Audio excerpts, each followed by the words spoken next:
What is going on, guys? Hunter here with Technical Gaming, and in this video I'm going to be ranking all 11 of the different Rainbow Six Siege seasons from worst to best. So before we get started, I just want to put a quick PSA out there for the channel and say that I'm starting to get into Siege a lot more again, and as I really enjoy playing the game a lot right now, and as you guys really enjoy the content, I'm going to try to start putting a lot more Rainbow Six videos out. I know a lot of the subscribers on this channel love Siege content, so I hope that gives you something to look forward to. But anyway, let's actually get into this video. Of course, I have to put the disclaimer out there that this is an extremely subjective video, so some of the seasons that I rank as the absolute worst, you probably think are the absolute best. So, yes, just keep that in mind. This is obviously a very opinionated video.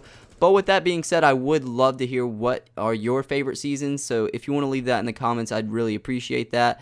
But anyway, let's start with number 11. So at number 11, I think we have the inevitable, and that is Operation Health.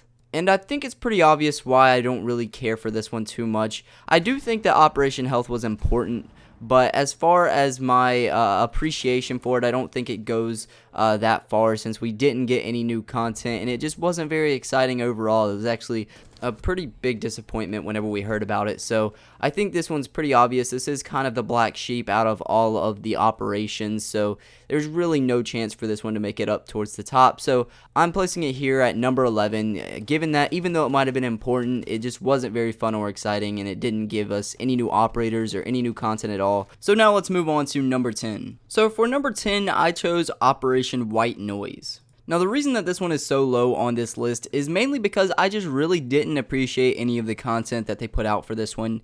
I didn't like the new map tower. I also didn't really care for either of the 707th Special Mission Battalion operators or the new Grom operator that they put out with this one. So overall, it was really just not that great in my opinion. And I honestly think a lot of people will agree with me here. I know a lot of people don't like the map tower. As for the operators, I honestly don't think Dokaibe's terrible. I think she's kind of interesting, and I think her ability is pretty unique, but honestly, I just don't really care to play her, and I don't find her super fun to play with. Also, Vigil, he's just honestly one of my least favorite operators. I don't really care for Vigil all that much at all. And Zofia, which was the new Grom operator that we received with White Noise, she's someone I just personally didn't care that much for whenever she was first announced. I didn't think that her ability sounded all of that interesting to me. So even though I wouldn't call her a useless operator or even a bad operator, she's just someone that I don't really care to play, and she's not someone that I really have fun with playing. So overall, even though we did get a lot of content in this one season, it was a pretty disappointing after discovering all of the content, for me at least, and I'm sure a lot of people will have different opinions on this, but personally, I didn't care for Operation White Noise. Next up on this list, we have Operation Blood Orchid. So even though this one is landing at a pretty low spot on this list, I wouldn't say that this was a bad season by any means, really. I think this was an overall pretty good season, actually. But the reason that it's placing so low is because, first of all, I didn't really care for Theme Park all that much. When it first came out, I thought it was decent, and as time went on, I really just kind of find it to be a pretty mediocre map overall. And then for the operators, I will say that I really love Lesion, and he's still one of my favorite operators to this day, or at least defending operators. I love just his overall build. I think that it's really cool that they designed him to, if you stay alive longer, you're a lot more useful to your team because you can put out more of your traps, and I think just his overall design is very good. For Ying, however, I'm really not a big fan of her. I think the biggest reason that I don't like Ying is because she's kind of forced to use an LMG, and I don't really like that. Of course, she has her shotgun as well, but, you know, nobody's really going to use that. And then for her ability, it doesn't really seem all of that unique to me. I know a lot of people are going to defend her because I know some people still really like using her, but personally it does feel like a glorified flashbang in my opinion. Even though I know it's more useful than that, it does sort of seem that way, and overall it just doesn't seem like a very unique ability. Now, we did also receive Ela this season, which was a pretty big bonus. Of course, Ela was super overpowered at the beginning. Now she's a lot more balanced, but she's also still a very good operator, and I still personally like using her every once in a while. I wouldn't say that she's my absolute favorite by any means, but I also wouldn't say that I hate her, and I think overall she's a well-balanced operator. So that definitely does bump up Blood Orchid in the ranks a little bit. But given that these operators were just kind of tacked on because Ubisoft owed it to people who purchased the season pass, I'd say that it does kind of give an unfair advantage to these 2 seasons compared to others, and so I kind of take that in consideration and don't try to bump up the score just because this one has 3 operators, because it's really not meant for this season. It was just kind of added on. Next on the list is Operation Parabellum. Now, I didn't really play that much Siege during Operation Parabellum, I'll be completely honest. I did play some, and I have played the map enough now to actually completely appreciate it. I really like the map in Operation Parabellum, and I'm not really sure how the surrounding Siege community feels about this map, but from my personal experience with it, I actually really do like it. But the reason that this one's ranked a little bit lower is because of the operators mostly. Now, my favorite out of the 2 is definitely Alibi. I really appreciate her gadget, honestly. I think it's a pretty unique and interesting and useful gadget. But I'm not a big fan of Maestro. I, first of all, don't really love larger and slower operators. That's just a personal thing. But I do think his ability is okay. I think it's unique and I think it's useful. But it's not something that I personally love to play. And I also don't like that he's also kind of forced to use an LMG. Of course, he does have the option of a shotgun as well, but as most people are going to go for that LMG, he's, I guess, kind of forced to use an LMG. He doesn't have any kind of SMG or assault rifle available to him, and that kind of sucks. Alright, so next up at number 7, we have Operation Chimera. And there's only one real reason why this one is higher than some of these others that I've mentioned before, and that is because of the special event Outbreak mode that they did for Operation Chimera. I really like it when games do special timed events and timed modes and stuff like that, and just something that completely breaks out of the ordinary of what that game actually is, and that's exactly what Rainbow Six Siege did during Operation Chimera, and that was really, really cool. Now, unfortunately, there was a lot of controversy about the operators themselves whenever this season was first released. Thankfully, Ubisoft has kind of fixed most of the problems I think people were having with them, so that's really awesome, and at this point, I think Finka and Lion are pretty decently balanced and they work relatively well. However, I still wouldn't consider them favorites of mine or of most people, to be completely honest, and there was also no map for this season given that we had the Outbreak mode, and given those reasons, I wouldn't say that this was one of the better seasons that we've received. However, I will say that I would love to see more of those special event type modes like Outbreak was, so hopefully Ubisoft does some more of that with future seasons. Okay, so we made it to number 6, and to be completely honest with you guys, I'd say from this point on throughout this list, I'd say that all of the seasons are actually really good, but however, I still think some are better than others, so number 6 is Operation Grim Sky. So of course this is the season that we are currently on. First off, let's talk about the map, and this is a reworked version of Hereford Base. So it is a little bit disappointing on one hand that we didn't get an entirely new map, because that's a little bit more exciting than a reworked map, at least in my opinion. However, after playing a lot of different matches on the new Hereford Base, I can definitely say that I'm a really big fan of the reworked version, and I think that it's probably one of my favorite maps in the game at this point. So now talking more about the operators, first of all, let's talk about Clash. She's the new defensive operator. A lot of people are pretty upset with her since it's the first shield operator that we've received for defense, and I know that is definitely really different, but I personally like the idea. I think it's actually pretty cool, and she's not really my kind of operator because she's definitely more of a supportive kind of operator, or at least she's supposed to be. I know she was a little bit different whenever she was first released, but with her recent nerf, she's definitely more of a supportive character, and she can be extremely powerful, especially in the right hands, someone who's very patient and who can make really, really good call-outs and kind of figure out what the offensive team is doing. That's who she's meant for, and I think she is an awesome operator, but personally she's not for me, so not super exciting. Now for the offensive operator that we received this season, we have Maverick. Of course, he's got with a blowtorch, and he can put holes in reinforced walls. Now I really do like Maverick. I think he is a really fun and interesting operator. He's exactly the kind of operator that I like to play. He's kind of like this stealthy breacher type of operator, and yes, maybe he is slightly, very very, very slightly OP right now. I think maybe his blowtorch should be a little bit louder, but overall, I really like his design. I like what he can do, and I definitely think that he's one of the more exciting attacking operators that we've received in the past few seasons. So I've got to say, Grimsky is actually really cool right now, and I'm enjoying it.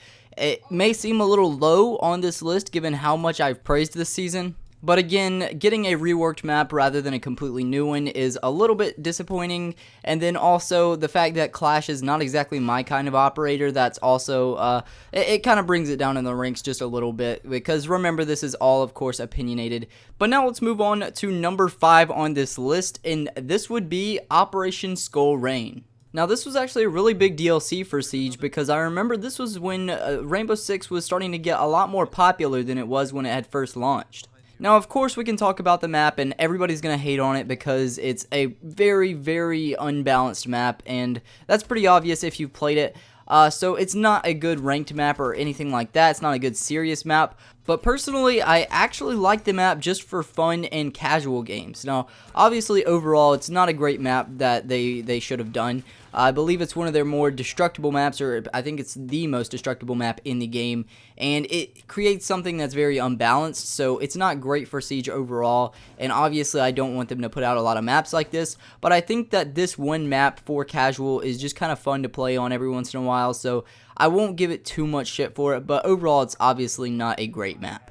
But the operators of this season was a pretty much completely different story, and I think this is actually where they started getting a little bit more creative with their operators. So first, let's talk about the attacking operator, Capitao, or Capitao, however you want to say it. Personally, I've always really enjoyed his ability. I've always thought it was very unique. It is maybe a little bit clunky, so he's not an operator I use all the time. He's not one of my favorite operators, but I do actually think he's very useful. I think he's very balanced, and I think overall he's just a cool operator. He has flames if needed. He has smoke, which is always incredibly useful in Siege, and I think overall he was a really well-designed operator. And then, of course, there is Caveira on defense, which really changed up the game. I think she's probably one of the most picked operators in this entire game as well. But she was the first operator that was really meant to roam. Of course, people did it before Caveira came out, but she was the first operator to really be built from the ground up to actually do that. And I think that really changed up the entire meta of the game. And in my opinion, that's a really good thing, and Caveira is absolutely one of my favorite operators, and she has been ever since she was released, so I think they did a fantastic job with her. So now we are down to number 4 on this list. And for this spot, we have none other than Operation Dustline. Now, I remember before this season was launched, I was super excited about this. I was probably more anticipated for this one than any other just because I'm American and this DLC was the American DLC, so I was just super excited for it. And luckily, it did not disappoint. With it, we got, first of all, an amazing map called Border. And even though this is not my favorite map in the game, I will say it's, first of all, an extremely well-balanced map, but it's also a map that I'm just always down to play. It's one that I never kind of complain about whenever it comes up in the rotation. It's one that I'm never like, ah shit, we gotta play this one again. I'm always down to play Border. And I'd say it's probably one of the best seasonal maps that we've ever received in this game. It works extremely well. The only real issue I have with it, and it's not even a real issue, it's just something that I personally don't like about it, is that it's not super vibrant and very colorful like some of the other maps are, and most of the maps in this game are not like that, but I really do appreciate the ones that are, just because I really like that bright and saturated color tone kind of look, and this one's definitely kind of more muted and dusty looking, which is how it's supposed to look, but that's really my only complaint about Border, and I do really enjoy the map. So now for the operators, first off we have Valkyrie, which used to be the only operator I would ever use on defense just because I thought she was so cool. The combination of her having deployable cameras and C4 made for some extremely interesting and fun gameplay. And then for Blackbeard, we had an operator that's been extremely controversial, we can definitely say that. Blackbeard has gone through a ton of different changes. He's been nerfed and buffed over and over, and he's just been changed so many times, but I think the spot that he's in now is actually a pretty good spot. I don't think he's super OP or anything, and maybe he could even be considered as slightly underpowered, but overall, I think he's in a pretty good position, and I actually like his ability with his shield that goes over top his gun. I think it's unique and interesting, so overall, I absolutely love this season. Okay, so now we're down to the top 3, and for number 3, we have Operation Black Ice. So putting this one at number 3, I think there's going to be a lot of people that are going to disagree with me, and that's completely fine. Everybody has their opinion, but the reason that I placed this one so high on this list is because this was Siege's first major content drop that they were doing. It's the first one where we had new operators and we were getting an entirely new map. So the player base that the game had at that time, I don't think we really knew what to expect or what we were getting, but when the DLC finally dropped, I think we were actually really satisfied. At least I think the majority of people were satisfied and really happy with what we received. So I think that this season really just started Siege off to a really good start as far as their entire season ideas for all of their new content. But for the content itself, first of all, for the map Yacht, I've always been a really big fan of it. Not everybody has, but personally, I've really enjoyed the map ever since it was put out. Now, it has been reworked since it was originally put into the game. It's been taken out, reworked, and put back into the game now. And I think it's awesome that the devs have done this and just fixed the issues with it and put it back into the game. Again, I'm a really huge fan of the map. Now, for the operators, we'll start with Buck.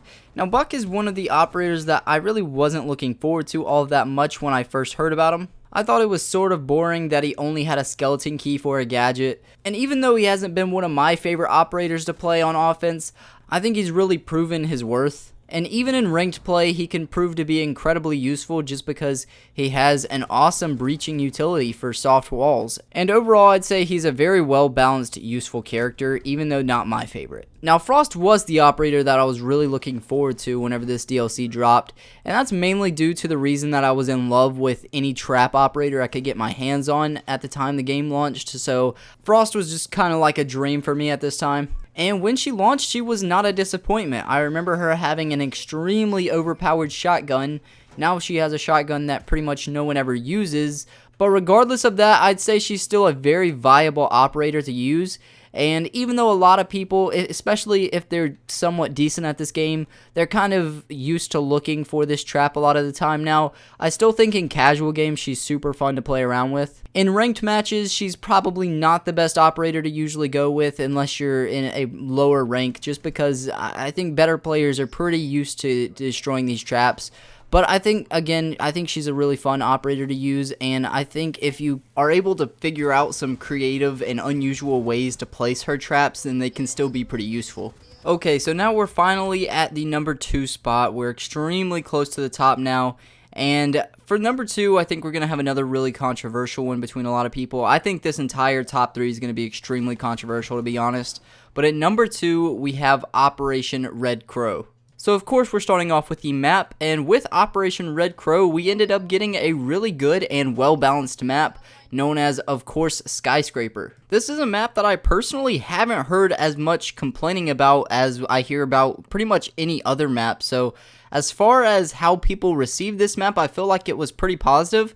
As for my own personal thoughts on the map, I really like it. Honestly, it's probably one of the biggest reasons that this season is sitting at number 2 on this list. I think it's very unique with the theme and everything, but I also think it kind of sticks to the Siege formula that works pretty well. I think as for all of the objectives that you can find on the map, they're all balanced out pretty well between offense and defense, and overall that's just why I find this map to be so fun to play on. Now moving on to the operators that we received with this DLC, first off we'll start with the attacking operator, and of course that is Hibana. Now Hibana was a pretty big deal whenever she first released, and that was because she was only the second operator that was able to get through reinforced walls. And what I really admire about her design is that she has an ability that we essentially already have with Thermite. But the devs were able to make her different enough to keep everything still very interesting and fresh. For example, of course, she is a 3 speed, 1 armor instead of Thermite being, I believe, 2 armor, 2 speed. And although her ability ultimately does the same thing that Thermite does,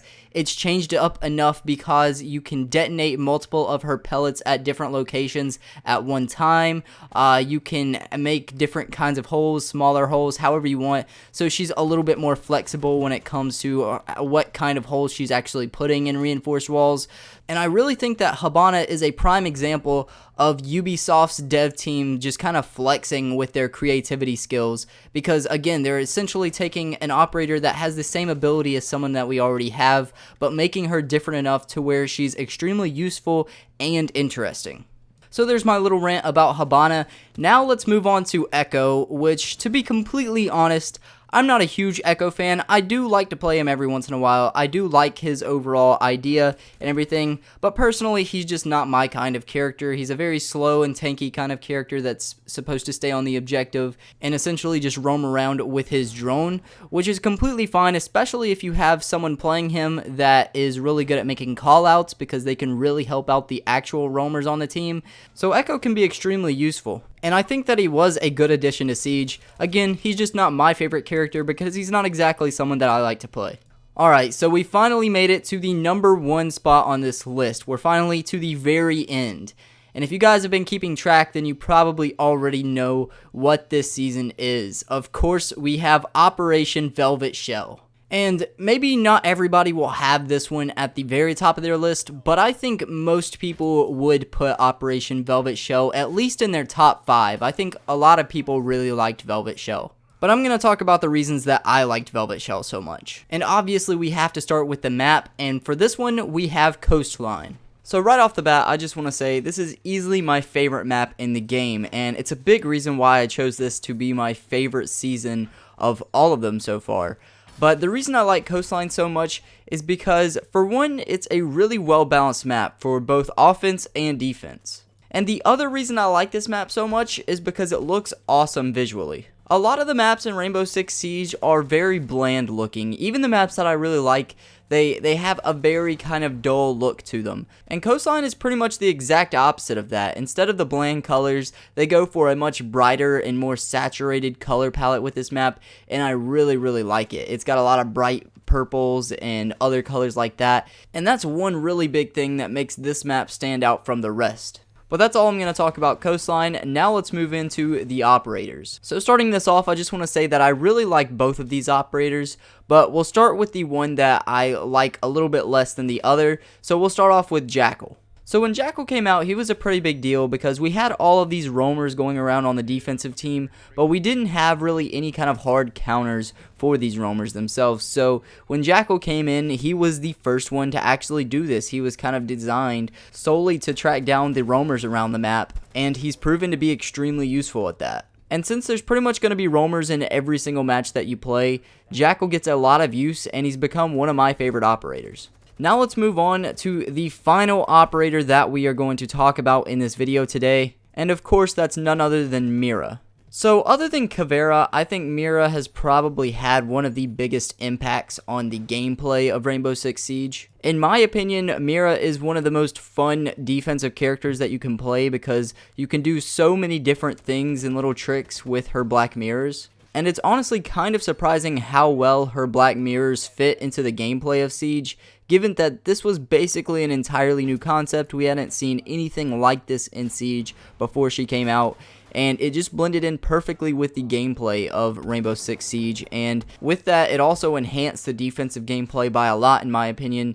and it also immediately spawned like a million different gameplay strategies for the defensive team, and I think that's a really cool thing for just one operator to be able to do. So with that being said, I think that's going to end this video, guys. I really hope that you guys enjoyed this extremely long video. I think this is probably one of the longest videos I've ever done on Siege. So I hope you guys enjoy it. And I would love to hear what you guys think about my selections. And I'd also love to hear your selections down in the comments. So please sound off down there. Along with that, if you haven't subscribed yet, then there's no better time to do so. I do all kinds of Siege content, so if you're looking for more of this, then absolutely subscribe. And guys, if you've made it this far, thank you so much for watching this entire video. I really appreciate it. I will see you in the next one. Peace.